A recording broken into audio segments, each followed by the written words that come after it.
Assalamualaikum warahmatullahi wabarakatuh. Nah, kembali lagi bersama saya Adriang. Kali ini saya ingin berbagi tentang kelanjutan video terakhir saya ya, di mana saya ada hutang 35 juta dan saya ditagih bayar sebesar 62 juta. Kali ini video saya saya ingin berbicara tentang penyelesaian dari hutang tersebut ya. Tapi setelah satu ini.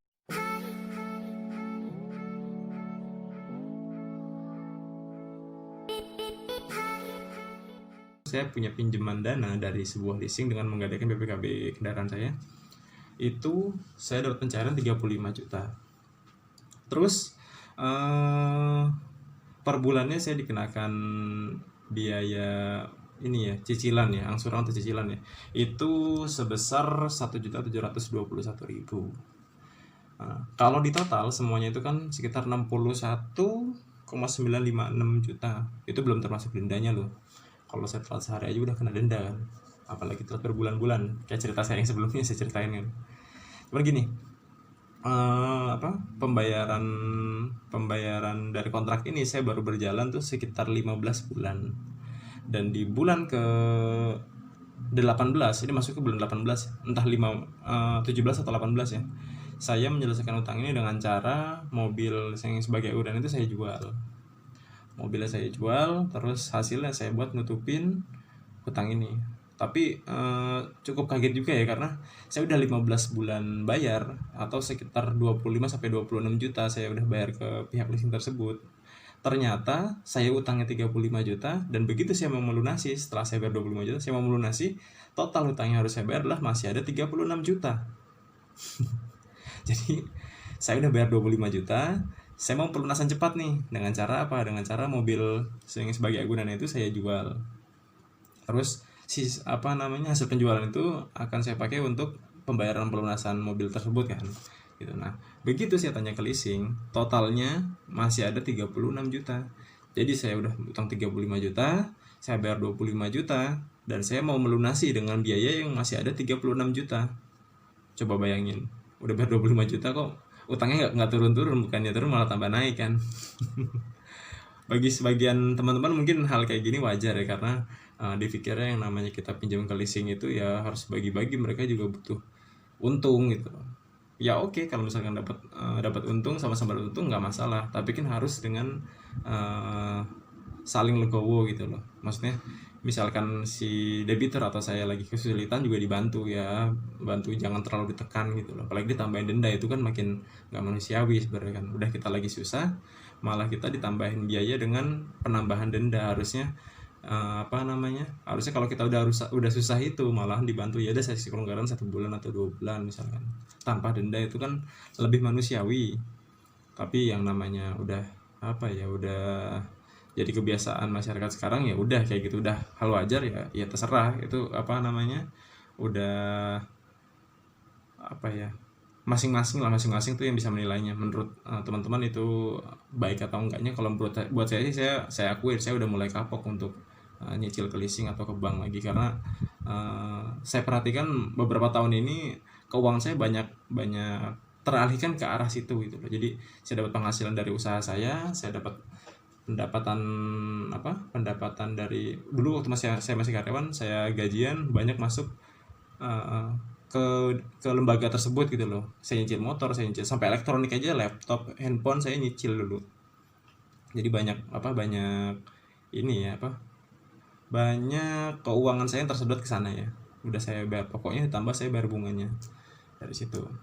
Nah, belakangan ini mulai tahun 2020 ini saya mulai mengurangi untuk pengeluaran saya di hal-hal tersebut ya. Jadi saya pelan-pelan mulai mengurangi apa saja yang masih kredit atas nama saya, yang mulai saya kurangi. Minimal tuh saya udah nggak mau mengambil pinjaman di lembaga keuangan tersebut ya. Minimal tuh itu dulu. Terus sambil ikhtiar, kalau bisa ada agunan yang perlu saya selamatkan atau saya masih mampu untuk membayarnya, ya saya selamatkan. Tapi kalau udah nggak bisa diselamatkan, ya mau ya saya jual. Untuk apa? Untuk menyelesaikan utang tersebut kan, daripada uang saya termakan ke arah situ terus. Mendingan saya pakai buat tabungan atau buat mengembangkan usaha saya aja mendingan. Itu kalau pendapat saya. Kalau teman-teman nggak setuju nggak masalah. Terus saya ini ya, balik lagi saya ingin menceritakan tentang proses negosiasi saya dengan pihak leasing, di mana saya tadi ceritakan harus bayar 36 juta. Tapi di hari Jumat kemarin di tanggal 3 Juli saya telah menyelesaikan di angka yang setelah saya negosiasi saya mendapat angka di 30,8 juta. Nah, bagaimana caranya? Jadi harusnya saya bayar 36 juta sesuai SOP mereka. Terus saya kok bisa negosiasi sampai ke 30,8 juta atau sekitar 6 juta lah saya dapat diskon. Biasanya kan kita mau pelunasan cepat tuh malahan ada biaya penaltinya, ada biaya penalti, biaya denda semua dimasukin di situ. Tapi gimana caranya kok saya malahan bisa dapat diskon dari leasing atau saya dapat cashback ibaratnya lah dari pihak leasing gitu. Caranya gini. Nah, bagi teman-teman bagi teman-teman yang ingin tahu caranya, jangan lupa di-share dulu video saya ini ya. Supaya banyak teman-teman juga yang sependapat dengan saya dan tahu manfaat dari video ini dan bisa dipraktekkan dalam kehidupan kita masing-masing. Semoga video ini makin bermanfaat. Jadi gini, pada saat di bulan ke-15 atau di cicilan saya ke-15, saya kan melunasi di bulan ke-18 ya, atau sekitar ada space 3 bulan ya. Gimana caranya saya dapat diskon dari pihak leasing? Dengan cara ini. Saya sengaja saya nggak bayar di bulan ke-16, 17, 18. Dimana kalau teman-teman yang awam itu selalu berpikir kalau di kondisi seperti saya itu ya, takut agunannya ditarik kan. Baru 1 bulan nggak bayar aja, apalagi kalau agunannya mobil ya, udah takut agunannya ditarik sama pihak leasing gitu. Tapi teman-teman jangan takut kayak gitu. Jadi kalau ada kolektor datang tuh ya tetap kita sambut dengan baik, kita layani dengan baik. Datang kita tawari makanan minuman apa yang ada di rumah ya kita tetap tawarin. Karena mereka pun datang dengan itikat baik, dapat tugas dari kantor untuk menagih kita kan. Teman-teman tetap bersikap baik ya kepada teman-teman kolektor. Karena mereka sebenarnya nggak gitu salah kok. Yang salah itu sistem dari kantornya gitu loh, yang terlalu menekan ke kreditur atau kepada debitur ya dibilangnya, karena kita konsumen ya. Karena kepada konsumen terlalu menekan itu, harus disiplin bayar. Padahal kondisi orang kan beda-beda, ada yang dia belum dapat gaji, ada yang dari usaha itu ada kadang untung kadang rugi gitu. Pertama itu teman-teman kolektor kita kondisikan dulu bagaimana mereka bisa nyaman di tempat kita tawari apa supaya pembicaraan itu selalu dengan bahasa yang rendah dan cair lah suasananya. Tanya dulu dari mana aja mas, dari mana aja, tanya terus kalau si kolektor langsung nanya gimana pak untuk tagihannya. Nah kalau tagihannya gini mas, diminum dulu aja, minumannya diminum dulu. Untuk tagihannya saya lagi usahain mas, saya usahain walaupun teman-teman punya duit ya. Kalau pingin mengikuti cara saya, mobil dijual, kita udah punya duit dong harusnya, tapi kita bilang aja kita belum punya duit untuk melunasi cicilan tersebut. Kalau bulan pertama dan bulan kedua itu kita harus tahan dulu ya, walaupun kita punya duit untuk nyicil atau nggak punya duit, kita tahan dulu untuk bayar. Nah memasuki bulan kedua sampai ketiga mulai tuh mobil kalau mau kita jual ya kita jual spesial gitu.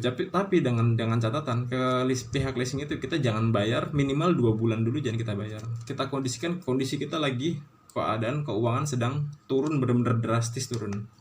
Jadi kita lagi keuangan lagi nggak bagus, kita ceritain aja kayak gitu, keuangan kita lagi nggak bagus, kita usaha atau kita lagi kerja tapi saya banyak cicilan yang lainnya misalkan, ngomong gitu aja. Atau saya lagi ada kebutuhan lain yang mendesak, kita omongin aja kayak gitu. Jadi seakan-akan kita lagi nggak ada uang buat bayar agunan tersebut yang mau kita jual.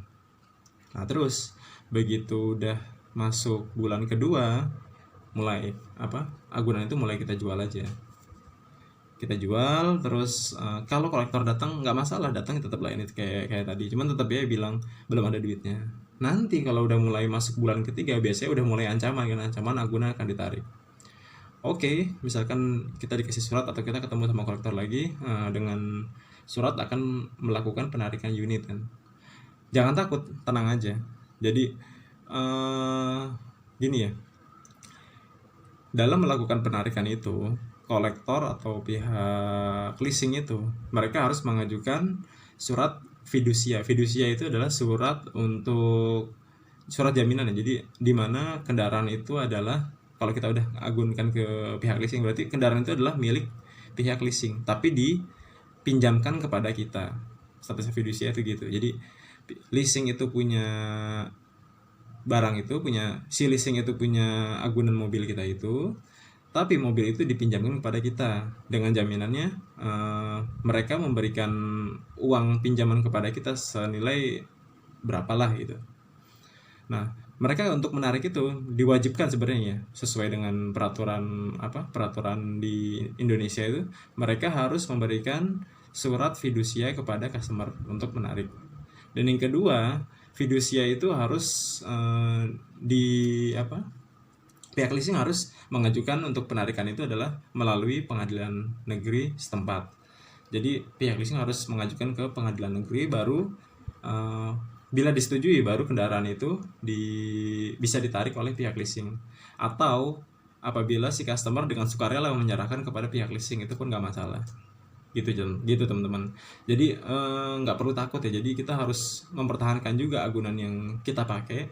Untuk kita pertahankan jangan sampai ditarik leasing, karena kalau udah ditarik leasing nantinya untuk kita ambil lagi tuh ada biaya batal tarik atau biaya macam-macam lah, kayak biaya batal penarikan gitu lah, ada berapa juta gitu biayanya. Itu kan sayang banget gitu loh. Kita harus, kalau barang udah di mereka. Tapi kalau barangnya masih di kita dengan leluasa bisa kita jual. Walaupun misalkan di bulan kedua sampai bulan ketiga barang itu belum kejual, di bulan keempat baru kejual, pasti pihak leasing bakalan bolak-balik ke rumah kita kan. Tapi kita nggak perlu takut kalau kayak gitu. Jadi kalau mereka mau narik, bilang gini aja, Pak, saya udah mengusahakan kendaraan ini supaya saya udah mengusahakan angsuran selama 3 bulan ini, tapi saya masih belum dapat uangnya.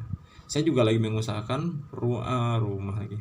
Jadi saya juga lagi mengusahakan kendaraan ini pun saya jual, Pak. Toh kalau kendaraan ini Bapak tarik, tetap kan bakalan dijual di pelelangan. Saya juga, daripada Bapak repot, udah kita jual barang-barang aja. Ini nggak perlu ditarik Pak, taruh rumah saya aja. Barang pun nggak bakalan kemana-mana kok di rumah saya. Bapak bisa tiap hari kesini pun nggak masalah, barangnya tetap di sini Pak. Kita jual barang-barang ya. Atau kalau misalnya ada customer yang mau beli dari pihak leasing, silahkan dibawa ke tempat saya. Ntar kita diskusikan harganya, kalau cocok ya udah. Harga berapa, sisanya ke leasing berapa ya saya bayar. Itu mereka udah jiper lah bahasanya, bahasa Tangerangnya jiper lah. Jadi waduh, ini orang kok ngelawan gitu loh. Kita menarik kok dilawan terus gitu loh. Tapi dengan bahasa yang agak halus gitu loh. Kita ngomong sambil santai aja, nggak usah tarik Pak, udah kita jual barang-barang aja. Barang pun tetap di sini, nggak saya kemana-mana, rumah saya pun di sini, Bapak tahu. Udah kita jual barang-barang, Bapak cari konsumen, saya juga cari konsumen. Siapa yang bisa membeli mobil ini? Kalau dari saya harganya segini, jangan di bawah ini ya Pak, karena saya juga tahu pasaran mobil itu harganya segini. Gitu caranya. Jadi kita pun tapi harus tetap konsekuen. Kalau emang kita mau jual, tetap kita jual. Jangan kita ngomong jual tapi nggak kita jual gitu. Kasihan juga pihak kolektor gitu. Kolektor tuh selalu ditekan sama atasannya kan. Jadi gitu teman-teman caranya.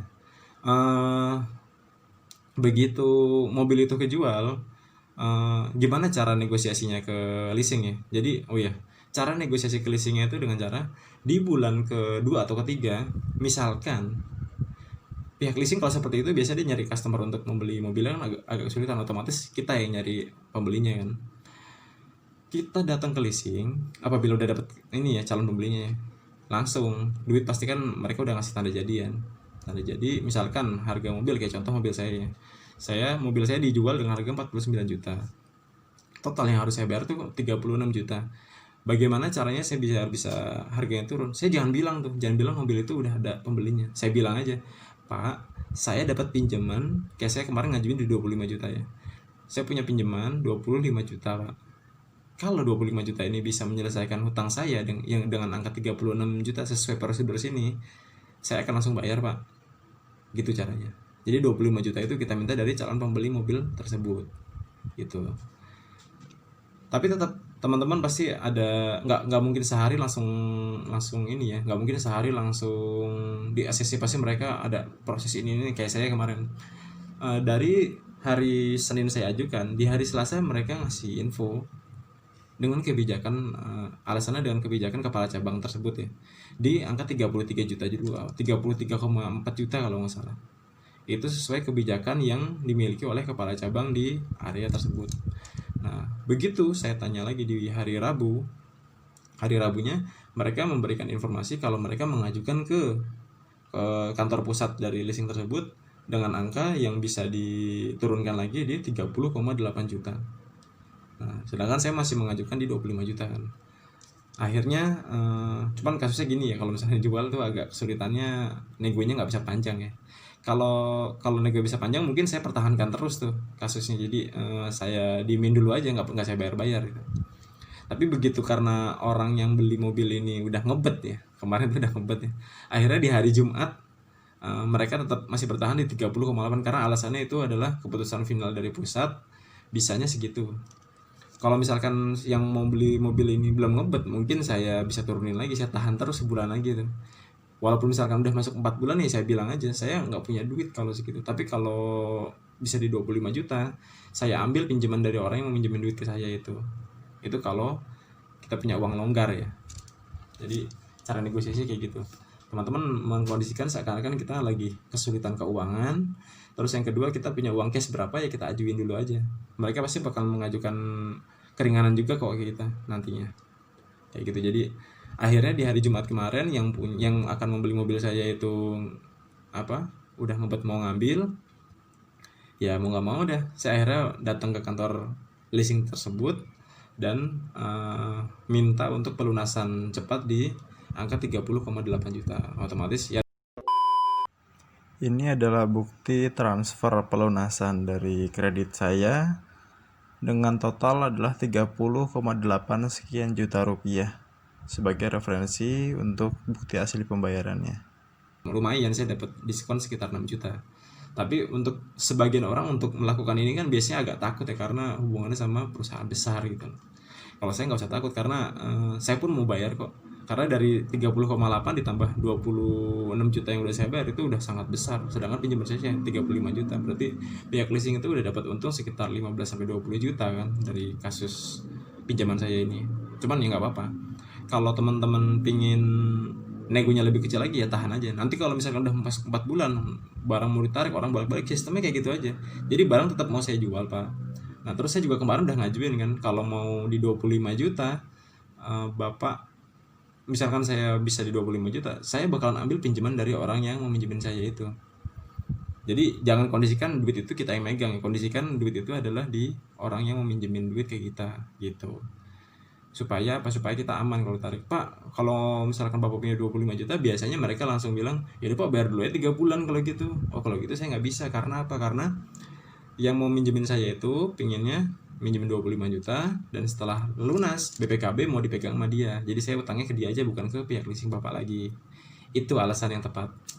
Jadi teman-teman yang masih berkutat ya dengan instansi leasing atau mungkin perbankan dengan pinjaman yang beragunan, mungkin salah satu solusinya seperti itu ya.